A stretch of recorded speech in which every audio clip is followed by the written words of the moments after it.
Tony, we took a look back into the past, Right. but now let's look a decade ahead.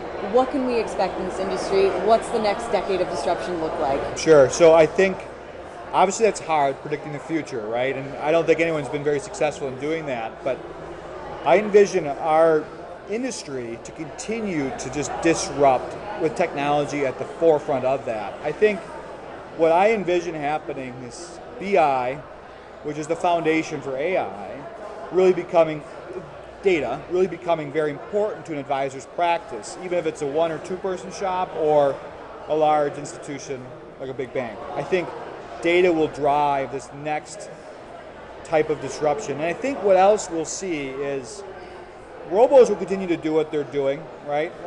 I think we're going to see a lot more hybrid advice models and a lot more in the idea that the technology that an advisor will offer will compete very much with the robo-advisor type experience around how it's digitally enabling a client to do more with their plan, right? So we talk about the 3 types of individuals, right? The do-it-yourself population, the other side, on the other side of that is the white glove service or the delegators, and in the middle is the validators, which is about 80% of the market. The validators are, they want to work with their advisor, but they also want to do some of the work. So I think we're going to see a lot more in that hybrid advice model, but also with more of that validator kind of the client driving more of the process around the plan.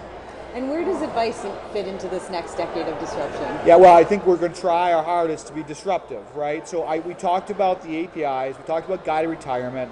Our focus now in this next 10 years is on BI and AI, and the idea that we can now harness all of this data we have to become much more intuitive around the planning process, because what we want to do is we want everyone to get a comprehensive financial plan. We believe cash flow planning is the future. What we want to do is make it more simple to use, and we're going to leverage smart assumptions and data with a foundation of business intelligence, big data, and AI that's going to power that. So that's really be our focus. And that's all we wrapped around APIs, building it out with APIs, and really trying to make it much more accessible, our data, but also how we can augment an advisor's practice.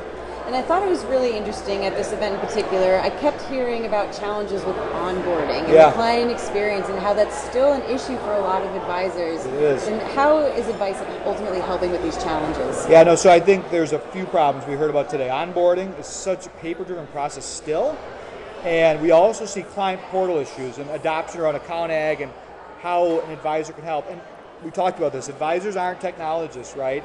And I think the bigger problem is there's so much technology available to them. So I've said this before, and I'll say it again, we are not a technology vendor. We're your strategic partner. We help you not only implement your technology into your practice, we help you with workflows. We help you with onboarding your clients.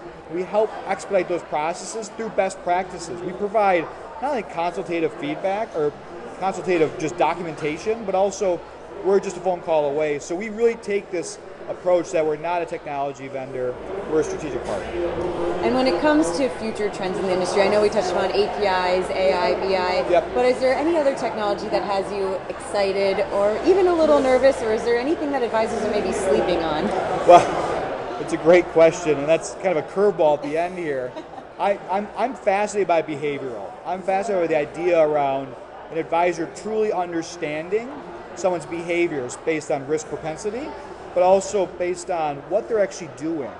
Because what we're seeing now in a great deal of, when we talk about risk profiling and stated preferences, we have people tell us, are they risk averse or are they willing to take risks? But they're never telling the truth, okay? So I think we're gonna see a lot more in that space, which really excites me, the idea on behavioral, and really understanding a client and what they need out of financial advice, but also how we should be investing for them. So I think that's going to be something cool, and AI is going to help us do that, but also, of course, that big data component as well. Absolutely. Well, looking forward to the next 10 years of disruption, Tony. Thank you so much. Thank you, Shannon.